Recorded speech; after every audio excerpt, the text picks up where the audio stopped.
Hey everybody, my next guest is an up-and-coming comedian who is making her mark by joking about her unique experiences with her background in paleontology.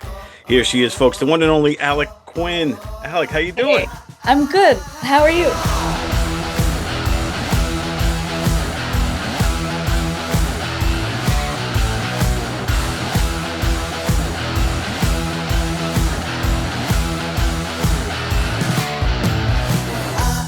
Good, good. This is awesome. I'm so psyched to have you on. Yeah. And you're a fellow Holly Springs person, which is pretty Yeah, awesome. yeah. I'm from Holly Springs, North Carolina.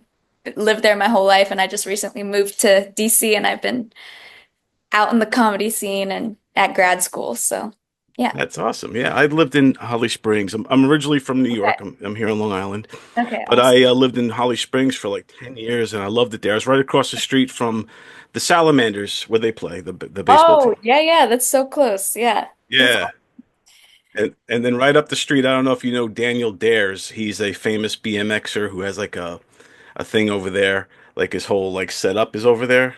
Oh no, So I've never heard of that. yeah, if you ever want That's to get awesome. into BMXing, if you want to do like the track and ramps and all that crazy Yeah, stuff, yeah. Daniel Dares. I've thought about that my whole life. I've always wanted to get into that. There you go. It's only a phone call away. We get Daniel set you up. He's a professional BMXer. He's been in the Olympics. He's done all kinds of crazy stuff. Wow, that's Yeah, awesome. he's like the real deal. Like hangs out with Tony Okay. Hawk, stuff like that. Yeah. Oh, hell yeah. That's Yeah. sick. So it's pretty cool. Yeah. So you see all this time in Holly Springs, you didn't know you had like a superstar right up the street. No, I had no idea. That's the only reason why I'll go back now. I had kids graduate from Holly Springs too, also. Yes, yeah. So I don't know. Yeah, they might be older than you. So like, I don't know if you knew Haley Sill or Donnie Sill, but they were all graduated from Holly Springs High, which is Yeah, pretty no, cool. I mean I'm only 22, so I'm pretty Yeah, young. there you I go. but That's yeah, Springs High School, that's where I graduated. nice, excellent, Nancy. It's a small world. We love it, Yeah, it is. and we love Ellie Laurel Lane as well.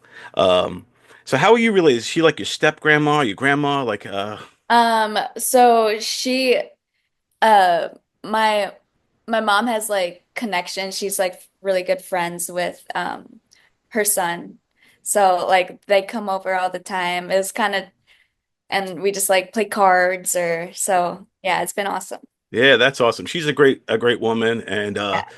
I met her on the set of a movie. I don't know if you ever saw if she made you watch it or not, but it was called Remnants. It was a great indie film we Oh did there. wow. No, I haven't watched it. I should watch it though. Yeah, she was the set designer on there, and she was Yeah. clutch to have on set, and she's just a great personality and made us Yeah. all feel happy every day. And Well, it looks like our little secret's out now, boys.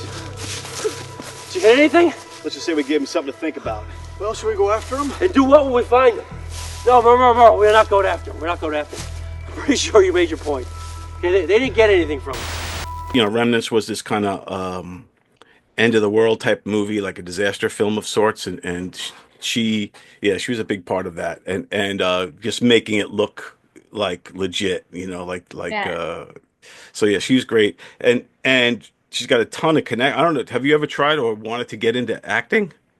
I mean, it's always something I've definitely thought about. Stand-up comedy is just more my personality, but like obviously that's my first, but I'm never like not open to it. I love the art of the movie making and all that. So I'd love to at some point. Very cool.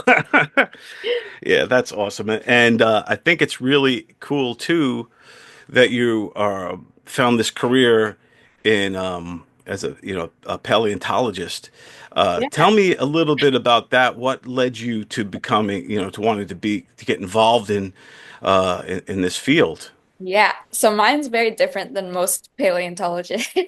Most paleontologists like grew up obsessed with dinosaurs. I didn't really even know it was a job I could have until so I went to Appalachian State University, but I went there for volleyball. Like I was recruited to play volleyball when I was a sophomore in high school. Right. So I wasn't really thinking about what I wanted to do with my life. I was just like, I like playing volleyball.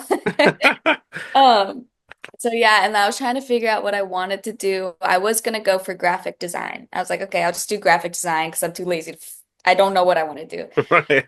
Then COVID happened and I was stuck at home and I was like, holy crap, if I have a desk job after this, I'm gonna kill myself.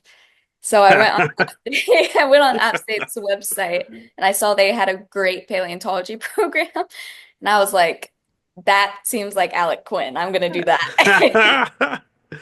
Right What before I went. what was it? Because it's out, you got to be out in the field and you're discovering new things. Is that what made it Alec Quinn? Well, I love science. I always loved science. Like I grew up like wanting to be like maybe an astronaut or something. I just kind of lost sight of that as life happened. Um, Right. yeah, so I don't know. I like learning constantly. I like making a difference in some way and And become yeah. and that's the thing about like paleontology or science in general is that you are always learning. When you think Yes. you understand something, you're like, wait, no, Yes. maybe this is not what we thought, or different direction, or Oh yeah, yeah. You're getting proved wrong every day, but you have to be okay with that and excited about that, or else you're not gonna succeed in this field. it's got to be cool when you find these like fossils or when you observing fossils and kind of looking through them and like to determine how old they are and you realize these are like prehistoric fossils that have been around for thousands and tens of thousands of years. What's that like you must be super see for me I'd be nervous that I'm gonna drop it, break it, or do something wrong or sneeze on it or something. Like take me through the handling of the fossils and Yeah. what you endure. So I was the same way. I was like terrified to mess anything up. But what it's so funny because they really like paleontologists are not careful half the time. There's big clumsy guys with like huge hands and they're just like grabbing stuff. So like you really don't have to be that careful. Like you do have to be careful, but you don't have to worry about it as long as you know what you're doing. Like, and it's okay. There's so many mistakes. We're human. We make mistakes. We break things, but we find out how to put them back together. So like, there's been a couple of times where I've messed up a couple bones that might have been already glued together, and I broke them, and I was like, crap. My professor's like, all right, well, you're gonna glue it back together, and like, Right, right.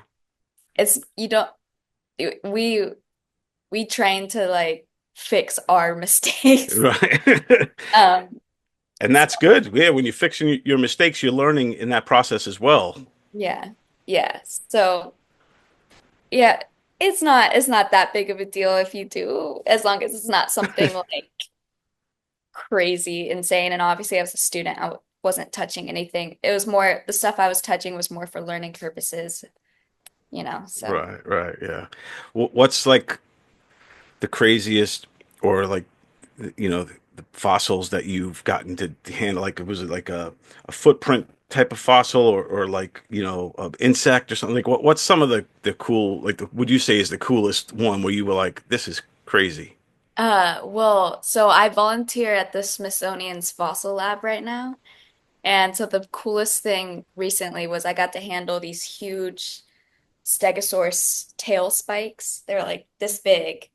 And I got to like pick them up, hold them, and make the jackets for them. So jackets are like the cast that they lay in so they don't, so you, for storage. So that was Right, the right. coolest thing I've ever touched in my life. It was awesome.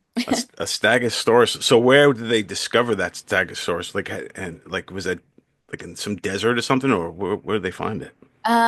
I can't remember exactly. I think it was just in like a dig site in Wyoming. So it's just in the ground. There's four spikes just all broken. So someone had already fixed it when I touched it, like try to piece them together and fill in the spots that were absent.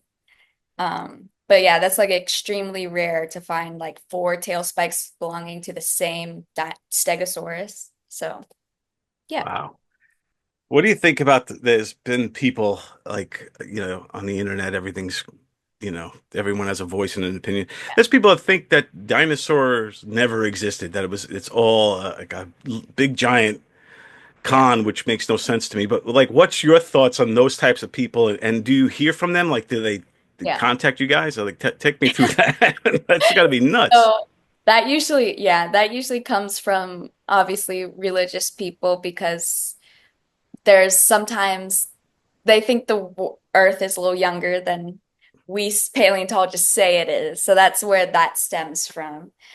But I don't get it. I don't get it too often, but I do get some weird looks from some people sometimes. They're like, Dinosaurs never existed. So you've got these bones, you've got these fossils, supposedly, and they supposedly date back millions of years. And then I think it's a bunch of nerds constructing this fantasy world. yeah. So it happens. I haven't personally experienced something too crazy. It's like someone saying your life's a lie or something. Right. Yeah. It's not Um, that. yeah, but we paleontologists still today deal with a lot of people not believing us. So it is still very prominent. And those are the same people that tell you have to have faith, are the same people telling you to not have faith in dinosaurs. I'm like, I'm Uh, sorry, I haven't dug up Jesus, but I've dug up a dinosaur. exactly. I say that. You're messing around Stegosaurus, what a stag was it Stegosaurus bones? Yes. Stegosaurus, yeah. Stegosaurus bones. But Yeah. that, so it's just crazy to me. Can you learn from the fossils? Like when you discover one. So we can learn about a big thing is learning about our environment in the past or like built like piecing back together the ecosystem. So like by finding plant fossils along with dinosaur fossils, along with insect fossils, like all of that together paints a picture for how our Earth was like in the past. That's like the main thing. Obviously, that constantly changes, but we're getting a bigger, better picture as time goes on. That's So pretty cool. Yeah, it's I think it's amazing that fossils exist because without that, there's so many unanswered questions that we wouldn't know yeah. as far as our Earth's history and our these beings that lived before us. And there's no proof that man lived alongside the dinosaurs, right? No, and they did not. Right. They were much, much, much later, I'm pretty sure. Yeah. But yeah. And I wanted to talk to you. Obviously, we're going to get into your comedy and all that stuff too. But I just recently there's been a lot on the news and things like that circulating about the dire wolf kind of Yeah. coming back from extinction, Yeah. 10,000 years extinct. These are the first animals to be brought back from extinction. They're named Romulus and Remus, and they're dire wolves, which is a species that went extinct over 10,000 years ago. They used to roam North America for over 200,000 years, but died out when mammoths disappeared as ancient humans took over the planet. And now they're bringing it back, and there's also kind of disputes whether or not it's a true dire wolf or how they did it. Take me through that and your thoughts on this dire wolf thing and what the talk in the streets amongst your people are. Well, like we're very skeptical about bringing, if you're truly bringing back an extinct animal, because there's so much more. It's also about their behaviors. It's about their instincts. Yes. Like, so it's not the dire wolf. And also, I feel like they just genetically modified a wolf and slash dog to resemble the dire wolf. Um, so it's like it's not something I'm like against. It's just you're bringing back a different animal. It's not going to have the same behaviors or anything. There's no way to bring the exact, well, at least for the dire wolf, there's no way to bring the exact dire wolf back. So that's Right. my thought on that. Yeah, because when I first saw it, I was amazed by it, and then Yeah. and you see them as pups and they're howling, and then they're already growing rapidly and fast and stuff. But then you start to see some of the debunked people, people Yeah. debunking it, saying no, it's more of a gray wolf that, like to your point, was altered to resemble a dire wolf. It's going to be a big gray wolf, white, big giant white gray Yeah. wolf, essentially. Um, So it's like a different species pretty much. But like I don't know. I found something that said like the dire wolves was like found in tar pits, which destroys like most of the DNA. So it's like I'm not even sure if that they even were able to recover the actual DNA of the dire wolf. But I might be wrong on that. That's just something I found online. That's another thing I saw too, that they were saying that exactly that it might not even have actual direwolf DNA because there's Yeah. no proof that that even existed or that they could have gotten that. Yeah. So also I think it was more of a so dire wolves are from Game of Thrones. Yeah, yeah. I think this was more of a like for publicity and be like, look at us, we're doing stuff. Just fine, but it's not a dire wolf.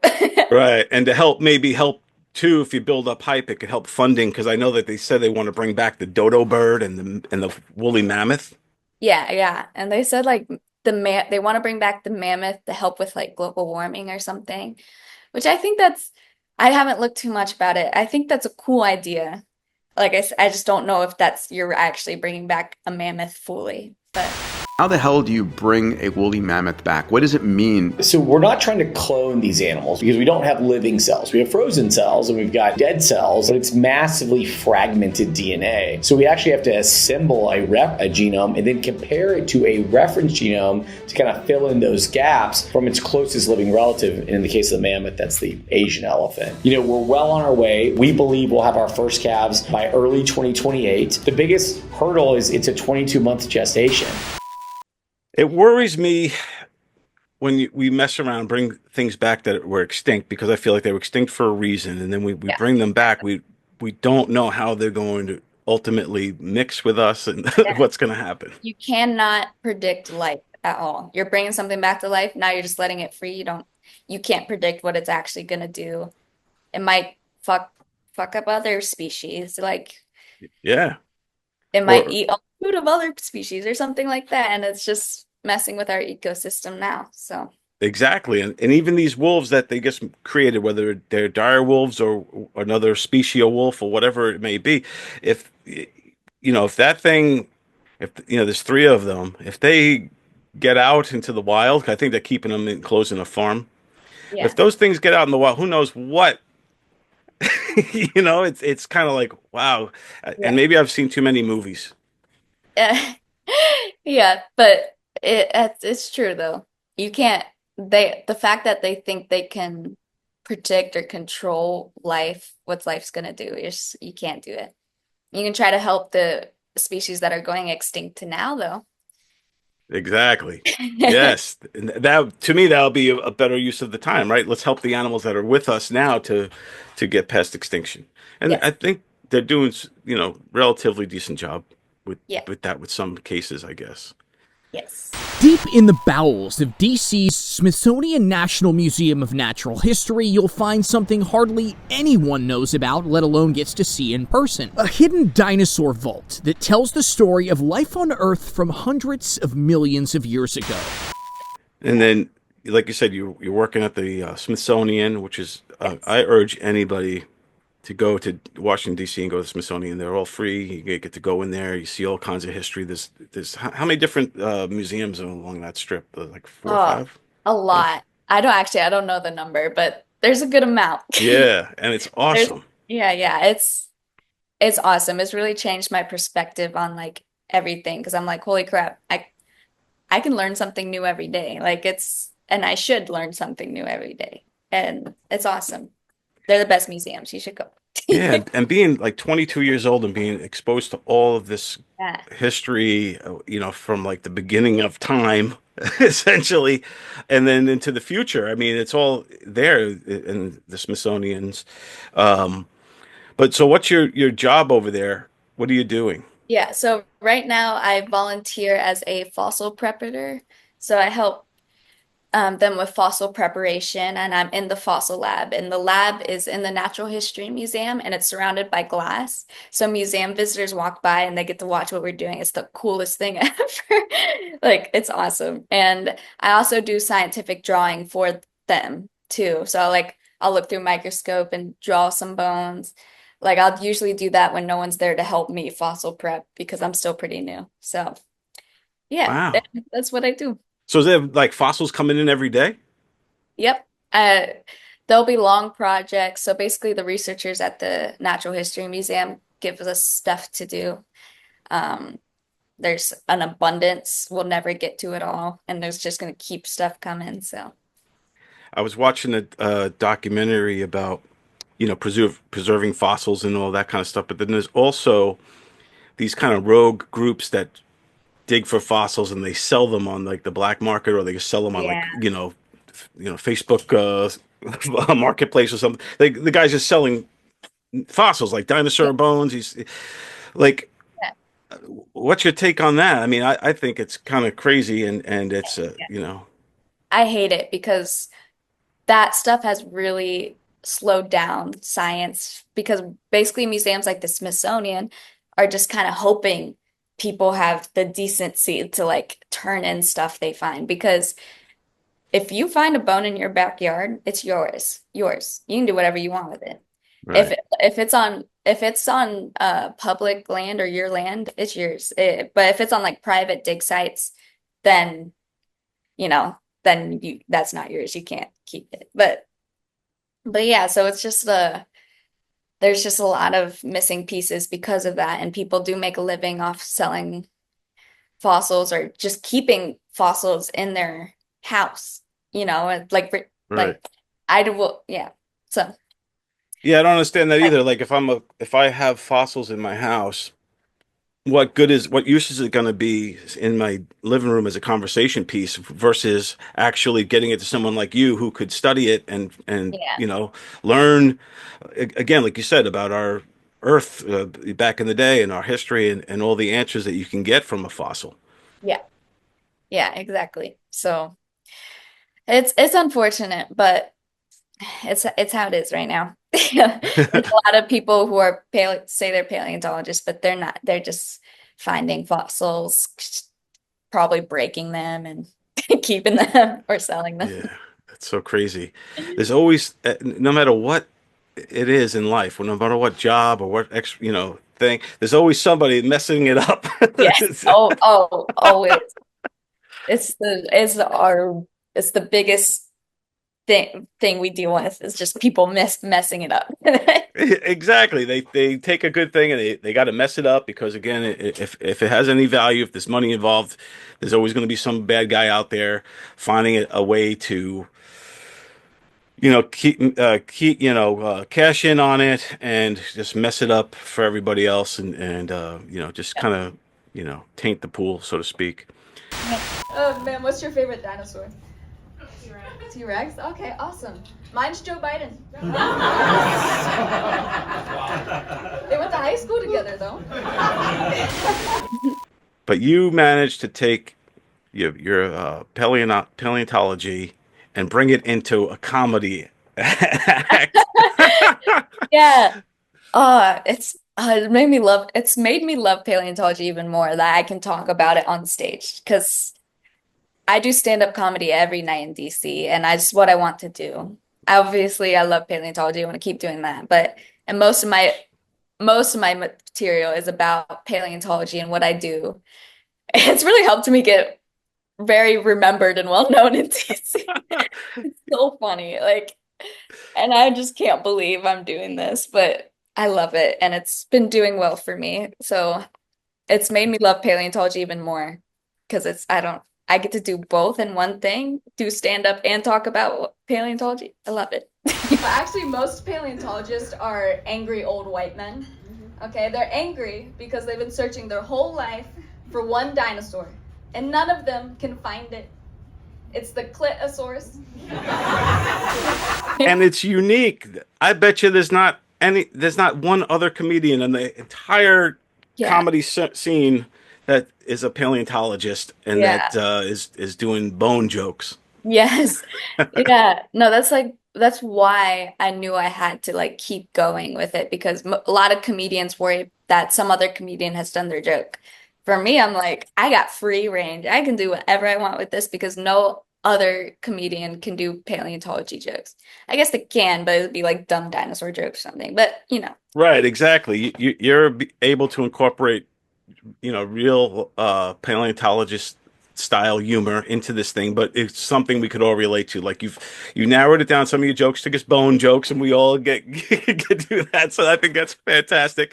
You know that that us more simple-minded people could understand the Yeah. Yeah. No, I try to make it very understandable because like paleontologists aren't we're not like super scientific. Like we're just relaxed people. We drink beer in the field. Like what is it? Like You definitely do a good job. You kind of humanizing that, you know, but yeah. what a paleontologist is. 'Cause a lot of people might think archaeologists and scientists, and that there is no humor in that, and people don't realize no, they're funny too. Yeah, they're the funniest people. I found out I was the first person I was able to actually be my funny self with was my paleontology professor in college. And he does I don't know if he knows that, but like he's like one of the main pushes I needed because I was like, okay, I love being myself and being funny. I've always loved comedy, and I was like, okay, so There you go.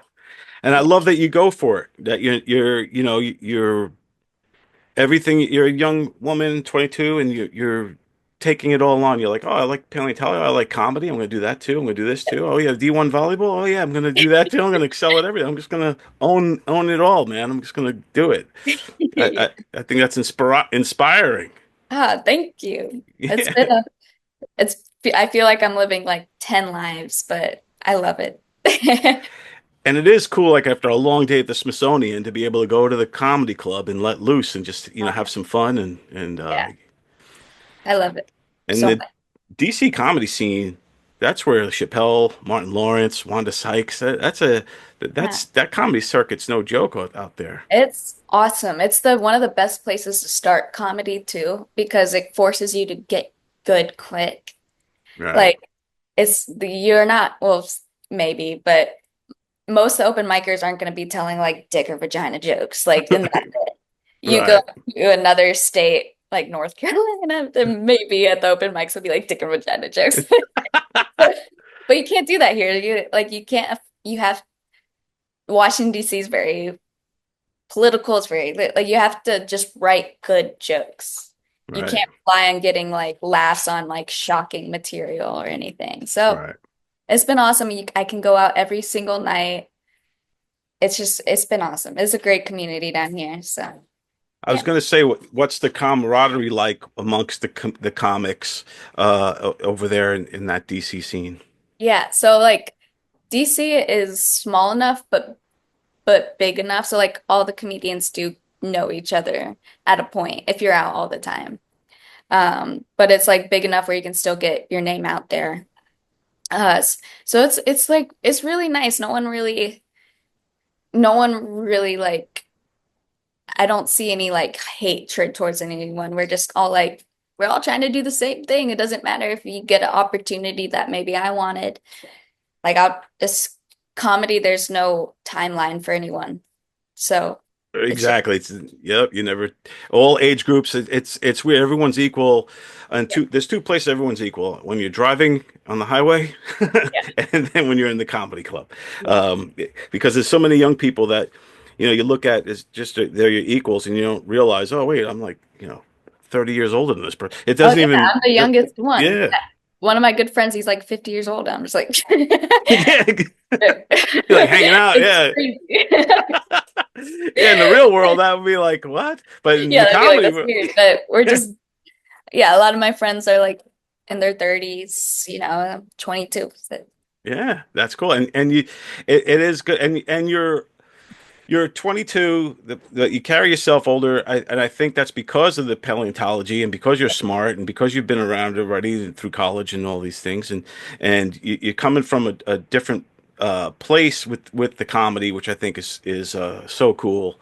With just having that side of you that you could express. yeah, yeah. It's been it's been great. I love stand up because I do get to be like kind of more mature, but also like funny, mature and funny at the same time. I get to joke around about stuff, but also it's like bring all my lives outside of stand up into one place, into ALEC Quinn. It's just that's why I love stand up. Yeah, exactly. Because you could pull from so many things, your family, the Yes. job, the college, this, that. You could bring all your experiences, everything, all your whole life is involved in the set, and that's Yeah. a beautiful thing. That's why when you, as you said earlier, when people talk about, being original and all that, if you stay true to who you are, it's always going to be original because those are Yeah. your experiences. Exactly. Yeah. Who were some of your growing up and stuff, your comedy like influences? Yeah. So I actually didn't watch too much stand up before I started stand up, which I told was like good because I wasn't really copying anyone. Right. A lot of people struggle with copying other comedians just by accident. But so because I watched a lot of Will Ferrell movies, like my favorite movie was like Step Brothers. I loved Anchorman. I loved Right. loved all those. But I think the one comedian I watched where I was like, whoa, that was smart, and I want to do that was John Mulaney. I watched some of Oh yeah, yeah. his stand-ups, and I saw like could understand like how that took time, but he did it. Um, so yeah, that was Yeah, it's because funny movie. Mulaney, Yeah, yeah, because he's like a wordsmith too. He's like a yeah, Seinfeld like style comic where uh, the jokes are so well written to the each word. Like, yeah, like they say, K sound words are funnier, so yeah, they try to put K sounding words into there and yeah, all that kind of stuff. It's like a wordsmith, like a craftsman almost. Guys like that, yeah, which I love. And then then you have shoot from the hip type comics too. That just yeah, it's different every time. yeah, exactly. So yeah, I'd say that I just watched a lot of funny movies growing up, and then John Mulaney was the one where I was like, oh, I want to do that, you know. So That's awesome. And it is too, like you said earlier about like a lot of newer comics are always trying to do shock, and they want to be Louis C.K. right out of the gates, or David Tell, or somebody like that right out of the gates, yeah, and try to shock you, or like Nikki Glazer or somebody like that, when that kind of comedy, yeah, real kind of dirty, but funny. But I'm just saying yeah, it is refreshing to see you coming from a different place and not going down that road and kind of being like, it's like Mulaney style, like a little smarter, and yeah, but still has a good punch. yeah, exactly. But the first paleontologist was actually a woman. She was famous for collecting fossils on the beach. Do you guys know the tongue twister, Sally sells seashells by the seashore? Yeah, so that's actually about her. Yeah, she's well recognized because no man would ever take credit for such a gay song. Because it's just, I feel like it's also people like Louis C.K., they kind of had to earn that right to just be crazy. And a lot of comics don't realize that. They go to open mics, say something crazy, and they're like, oh, they didn't like that. And I'm like, okay, well, like, Exactly. um, so yeah, I just want to be different. I dress a little different than most women on stage. I wear like, I don't know, stuff like this, and I always wear my field paleontology field pants, which is so it's just the only pants I have. But I always wear pants. Um, so yeah, Yeah. just trying to be me. There you go. That's the most important thing, and that's why I tell all the young comics too: just always be yourself, and don't and don't try so hard to be shocking or to like you said, you got to earn your way up to that Yeah, point and find your own voice and find your own style and what's comfortable to you, and yeah. And yeah, I think you're doing great. You definitely got great stage presence and great material, and you got likability factor. You got so many good things on your side already. I mean, just as you step on the stage before you even say a joke, people are already engaged and yeah. liking you, and that's huge. Thank you. I appreciate that a lot. Yeah, for sure. So now tell me about the family support on this because here you are going to college. You're a paleontologist and all these things, and then you go, "Hey, mom, dad, I'm going to be a comedian." Yeah. I am very grateful because I made their life a living hell a little bit, as in I kept scaring the crap out of them. They're just like, "Are you serious? Now you want to do paleontology now? Are you?" It first started with volleyball because I'm tiny. I'm only 5'2", and they're like, "Are you serious?" But they were like, this is what you want to do, we'll figure it out, but you got to work for it. That's how it always is. You want to do something like this, you're going to put your all and work for it. You're not going to just be like, I'm going to do this. No, if Right. you're going to do it, you're going to do it. So I'm Right. very grateful for that life lesson they gave me because I got to work hard for everything and earn it. So yeah, so I did volleyball. They supported me right before I went to college. I said I want to do paleontology. My dad was kind of just in the background, like, oh, that's cool. And my mom's the one who's like, are you serious? You wanted fuck, okay. Well, we got to make sure you do this fucking right if you're going to do paleontology. Like you were going to be successful. Like, and then I threw the stand-up comedy in and she's like, God, not again. But yeah, it's just as long as she sees me working for it and actually, still focusing on school and all that. I So love it. It says so much about you, like just the volleyball part, being 5'2" and being yeah, able to contend at D1 level in volleyball. That's huge. I was at Appalachian State too.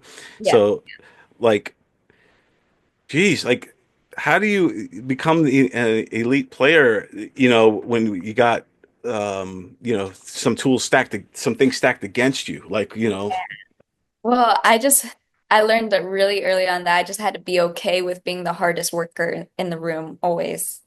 So I just had to work hard, show up early. I would always help, take down, put up. And even if people looked at me like she's doing too much, like I had to not care because like that's how I was able to get better. I did have to work harder than the 6 foot girls, like for a coach to even look at me. So I just got okay with just not being ashamed or embarrassed of being the hardest worker. And that's it. Yeah. I think that's awesome, and I think that drive that you have is channeling through all of the things you do. But I also think too, it is inspiring for people who think, oh, like life is stacked against me. I can't do this because of A, B, and C, whatever the reason is. But then they look over and they see a person like you who's like, no, I look, it doesn't matter about in this situation with volleyball. Yeah, okay, I'm a smaller person, but you know what? I'm going to work twice as hard as all of them, and I'm going to be on the team, and I'm going to do what I got to do Yeah. because I want this. Yeah. And that is such a inspiring thing. I mean, you should be proud of that of all your accomplishments, but I mean, to achieve that, Thank that's you. I really appreciate it. yeah. I really do.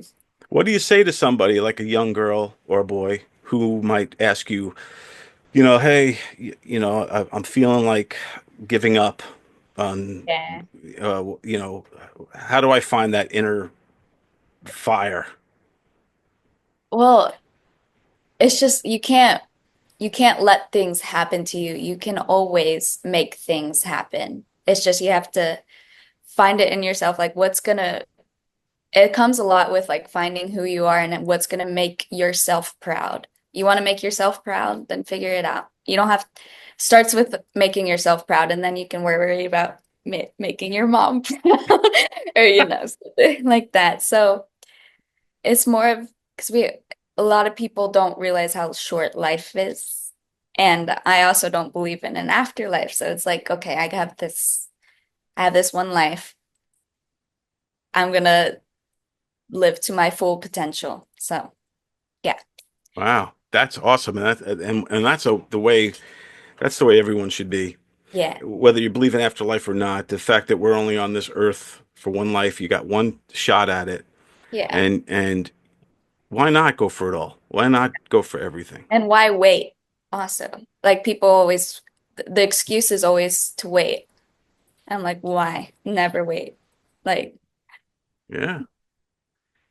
yeah, And you're not yeah, you're going right, you're doing comedy every night. You're doing fossils and you know being a paleontologist all the in the during the day, and you're in like a glass room so we can watch you work. You're constantly it's you're so being fun. watched all day and night. Yeah, it's kind of yeah. I gotta make sure I don't look like shit, but yeah, it's so fun. Yeah. Wow, that's so cool. That's so cool. You got such a cool life, and you know you're again you're only 22, and you've done so much, and you're keep on doing it, and I love your whole philosophy on life, and and the things you've had to overcome and to get to this place, and also you're from Holly Springs, so what Yeah. else can go wrong? Yeah, you're right. No, I'm kidding. Thank you so much. That means a lot. It's been good, also good for me to talk through all this stuff.